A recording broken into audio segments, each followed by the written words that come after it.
The student, last lecture we have studied normalization and the type of the normalization. The next point is relational algebra. It is which comes in 1970s, given by E.F. Codd, which is father of DBMS. Relational algebra became popular after the publication of E.F. Codd relational model in 1970. Relational algebra is a procedural language useful for representing query execution plan and they retrieve the close to SQL. Relational algebra has a set of operator which operates on the relation and procedure a new relation as a result. This query is applied to tables and relations and result is also the relations and table. ठीक है, relational algebra का है which is given in 1970s by E.F. Codd. Procedural language or which is also called as formal query language. Procedural query language मध्ये आपण जेव्हा perform करायला जातो त्यावेळी दोन questions. Student, last lecture we have studied normalization and the type of normalization. Then next point is relational algebra, which comes in 1970s, given by E.F. Codd, which is father of DBMS. Relational algebra is a procedural language useful for representing query execution plan and they relatively close to the SQL. Relational algebra has a set of operators which operates on one relation and procedure a new relation as a result. This query is applied to the tables and the results which is also in a tables. ठीक है, relational algebra काय आहे? Procedural query language आहे which is also called as formal query language. Procedural query language मध्ये आपल्याला दोन questions जे आहेत त्याचे आन्सर्स देणं जास्त गरजेचं असतं. म्हणजे how to do and what to do. आपल्याला काय करायचं आहे आणि ते कशा प्रकारे परफॉर्म करायचं आहे. सो नॉर्मल तुम्ही सी किंवा C++ लँग्वेज मध्ये सुद्धा प्रोसिजर लिहिता आणि त्यानंतर त्याच्यावरती वर्कआउट होतं. So same way relational algebra पण तशाच प्रकारे आपण वर्कआउट करायचं आहे. त्याच्यासाठी ऑपरेटर्स प्रोव्हाइड केलेले आहेत आणि ते वेगवेगळे ऑपरेटर्स आपण वापरून प्रोसिजरल क्वेरी लँग्वेज जी आहे म्हणजे रिलेशनल अल्जेब्रा आहे ते आपल्याला वर्कआउट करायचं आहे एसक्यूएल मध्ये. ठीक आहे, त्यामध्ये दोन वेगवेगळे ऑपरेटर्स आहेत. काही बेसिक ऑपरेटर्स आहेत 6 आणि 3 जे आहेत ते डिराइव्ड ऑपरेटर आहे. बेसिक ऑपरेटर्स मध्ये आहे प्रोजेक्शन, त्यानंतर आहे selection, cross product, union, rename and set difference. या साईडला बघा मॅथमॅटिकल एक्सप्रेशन सुद्धा दिलेले आहेत. अँड डिराइव्ड ऑपरेटर्स मध्ये आहे जॉईन, इंटरसेक्ट अँड डिव्हिजन. ठीक आहे, त्याचे पण मॅथमॅटिकल एक्सप्रेशन्स तुम्ही साईडला बघू शकता. अशा प्रकारे आपल्याला हे सगळे ऑपरेटर्स स्टडी करायचे आहेत पुढे जाऊन. सो एवढं हे बेसिक तुम्हाला समजलं असेल. ठीक आहे, the next point is projection.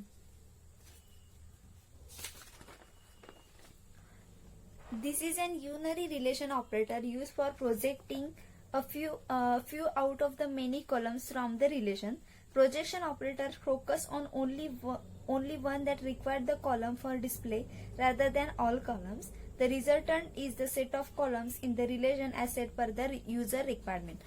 Projection मध्ये काय केलं जातं? सपोज तुमचं आता हे कन्सिडर करा स्टुडंट हे टेबल आहे.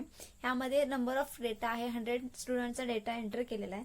पर्टिक्युलर तुम्हाला जर तो कॉलम फेच करायचा असेल त्या मोठ्या टेबलमधून तर त्याच्यासाठी काय केलं जातं?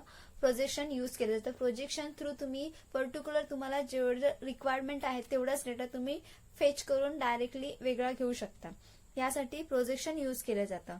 आता एक क्वेरी आपण घेतली, retrieve the roll number from the student. म्हणजे आपल्याला ह्या स्टुडंट टेबल मधले फक्त जे रोल नंबर्स आहेत, रोल नंबर्स हा जो कॉलम आहे तोच तुम्हाला फेच करायचा आहे. सो रिलेशनल अल्जेब्रा मध्ये ती क्वेरी कशी येणार दाखवते. आपल्याला स्टुडंट या टेबल मधून हे करायचं आहे, डेटा आहे तो रिट्राइव करायचा आहे. सो क्वेरी इज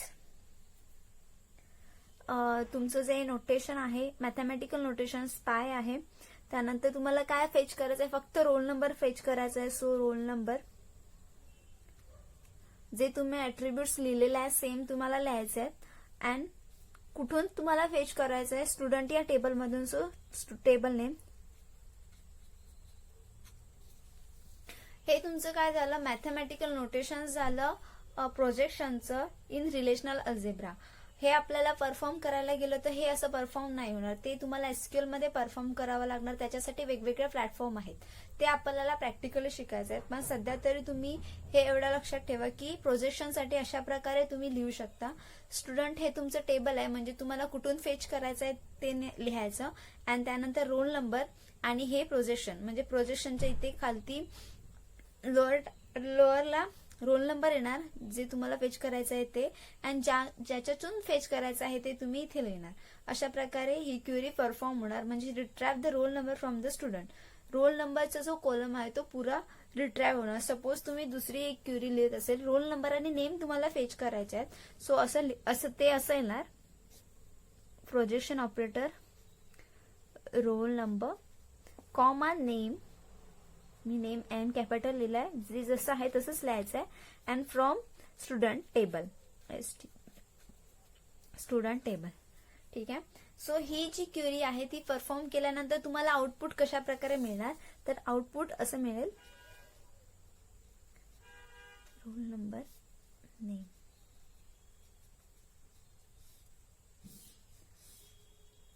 अशा प्रकारे टेबल फॉर्मॅटमध्ये 1 2 3 A B and A हे तुमचं आउटपुट असणार आहे या या क्वेरीचं. यामध्ये काय की तुम्ही पर्टिक्युलर जो डेटा फेच करणार आहात तो डेटा तुम्हाला इथे डिस्प्ले होणार आहे, बट या मेन टेबल मधून हा डेटा इथे इरेज नाही होणार आहे, तो तसाच राहणार आहे. फक्त तुम्हाला वेगळा तुम्हाला जेवढी रिक्वायर्ड आहे, जी कंडिशन तुम्ही टाकली, जो डेटा तुम्हाला रिट्रॅव्ह आहे तेवढाच तुम्हाला डेटा. सपोज तुम्ही रोल नंबर न घेता नेम अँड ऍड्रेस टाकला तर तुम्हाला नेम अँड ऍड्रेस फेच होणार.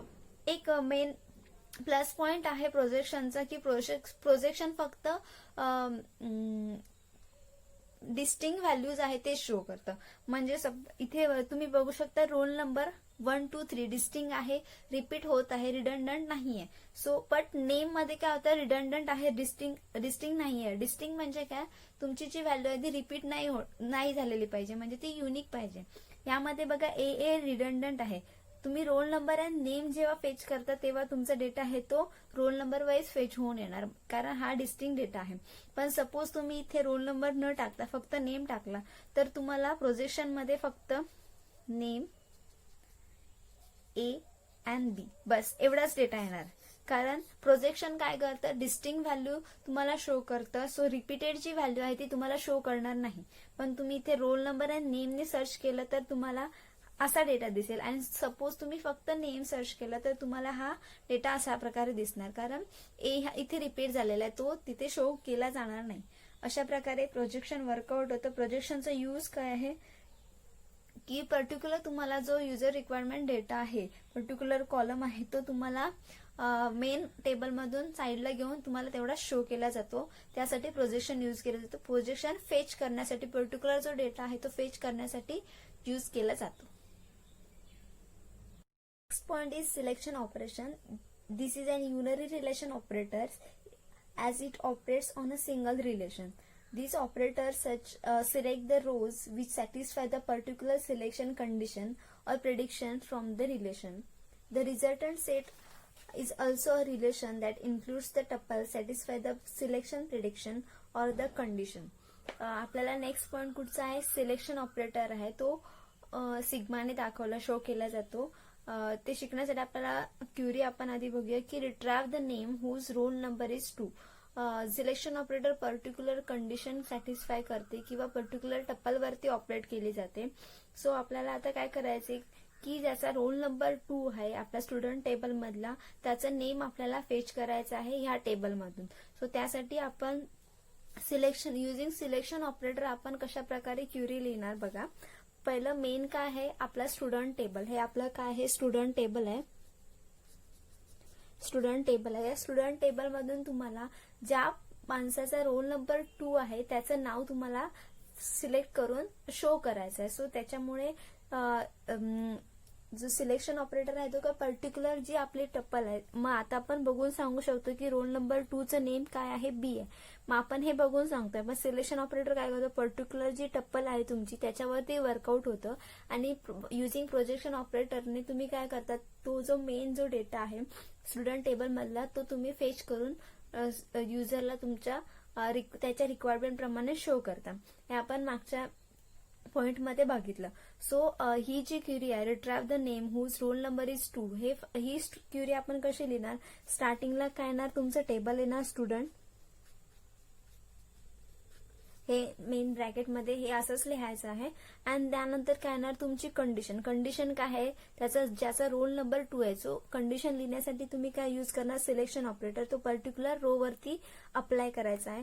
So operator sigma and condition काय, roll number which is equal to 2. ही कंडिशन झाली. आणि त्यानंतर आपण काय करणार, होल जे टेबल आहे त्याचा नेम फक्त आपल्याला शो करायचा आहे. सो त्याच्यासाठी आपण प्रोजेक्शन ऑपरेटर आहे ते यूज करणार. ते कशा प्रकारे येणार, प्रोजेक्शन नेम. मग ह्या क्युरीने काय तुम्हाला आउटपुट कसं शो होणार, फक्त नेम हा ब्लॉक शो होणार आणि स्टुडंटचं जे नेम आहे बी ते शो होणार.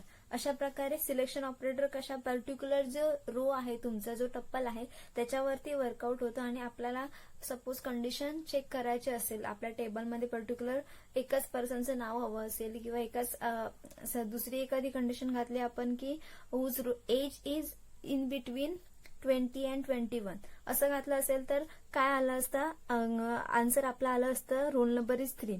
मग आपल्याला अशा कंडिशन्स जेव्हा यूज करायच्या असतात आपल्या रिलेशनमध्ये त्यावेळी सिलेक्शन ऑपरेटर यूज केलं जातं. ठीक आहे.